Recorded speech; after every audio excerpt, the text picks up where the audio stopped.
Daksha Patadia from આતિથ્ય ગૃહ ઉદ્યોગ। હું અમદાવાદ આંબાવાડી એરિયાથી છું। મારો પોતાનો ગૃહ ઉદ્યોગ છે અને બધું જ ઘરે જાતે બનાવું છું।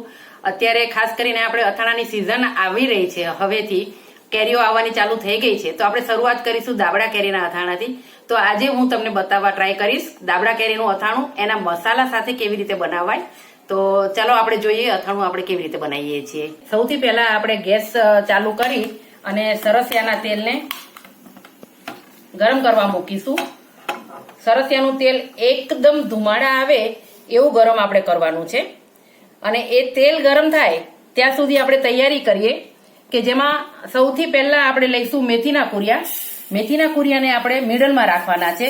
એના પછી આપણે બીજી બોર્ડર કરીશું રઈના કુરિયાની, કે જે ત્યાર પછી જ્યારે પેલા મેથીના કુરિયા રેડી થઈ જાય ત્યાર પછી રઈના કુરિયા આપણે એની અંદર શેકાય તેલમાં, એ રીતે આપણે એનું એક લેયર રઈના કુરિયાને કરીશું।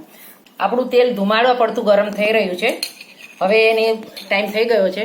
આમાં કુરિયાની અંદર આપણે વઘારની હિંગ છે એ બિલકુલ મિડલમાં રાખીશું અને મીઠું છે એ રઈના અને મેથીના કુરિયાની વચ્ચે એનું લેયર બનાવીશું, જેથી મીઠું પાણી છોડી અને અથાણું બગાડે નહીં।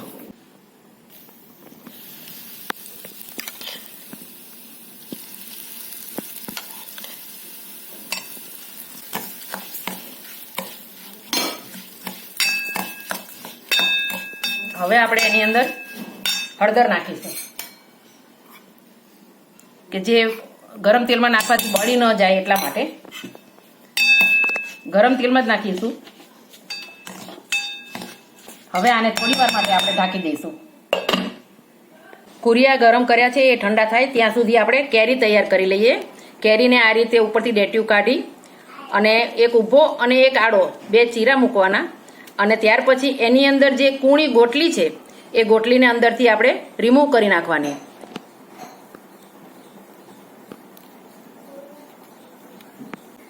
એ જ રીતે આપણે દરેક કેરીમાંથી ગોટલી કાઢી લઈશું અને કેરીને ભરવા માટે તૈયાર કરીશું।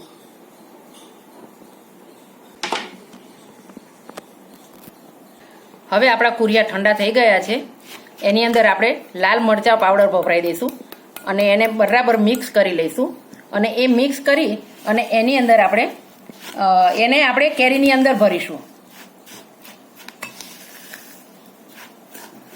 આને આ ભરવા કેરી પણ કહી શકાય, આખી કેરી પણ કહી શકાય, બેબી કેરી પણ કહી શકાય છે। આ કેરી આપણે હાથમાં લઈ અને જે રીતે આપણે ચીરા પાડીને ગોટલી કાઢીને જગ્યા સ્પેસ કરી છે એ સ્પેસની અંદર આપણે આ મસાલાને ખૂબ જ દાબીને અને ભરી દેવાનો। જેટલો પણ વધારે મસાલો આવે એટલો ભરવા આપણે ટ્રાય કરવાની, ખૂબ જ સરસ રીતે એને ભરવાની। અને આ જ મસાલો જ્યારે તેલ પી અને રેડી થશે ત્યારે એનો ટેસ્ટ એનહાન્સ કરશે। અને આ રીતે આપણે કાચની સાફ કરી અને તપાવી તડકે સૂકવી અને રેડી રાખેલી બરણીની અંદર કેરીને મૂકતા જવાનું। એ રીતે બધી કેરીને લઈ અને આ રીતે આપણે ભરી લેવાની। જે રીતે આપણે ભરેલા રીંગણા બટેકાનું શાક ને કરતા હોઈએ છીએ એ રીતે આને પણ આપણે ભરી લેવાની। બધી જ કેરીઓ ભરાઈને આપણે રેડી કરી દીધી છે।